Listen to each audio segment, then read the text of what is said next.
次序反复咳嗽的朋友一定要注意，如果不重视，可能会尿脱成一个慢性疾病，反复折磨你。要是你每年都会咳嗽超过3个月以上，咳的时候有白色的黏痰，合并感染的话，还会有黄色的脓痰。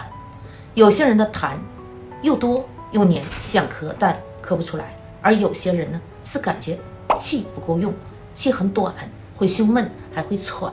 要是连续2年以上，每年次序3个月以上都有这样的情况，那就要考虑是慢性支气管炎了。这个病如果不及时治疗，可能会发展成慢阻肺，走2步都喘不上气儿，甚至导致肺心病，严重影响生活的质量与生命。对慢性支气管炎一定要尽早干预，选择不仅能止咳化痰，还要能平喘的药。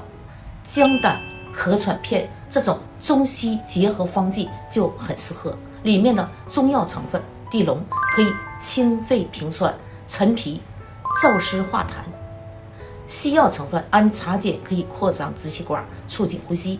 中西结合配伍起来，能够祛风化痰、止咳平喘。除了用药，日常的护理也很重要。首先就是要戒烟，避免二手烟的吸入，饮食上也要少吃辛辣油腻刺激的食物，适当进行有氧运动，增强体质，提高呼吸道的抵抗力。您听明白了吗？预防大于治疗。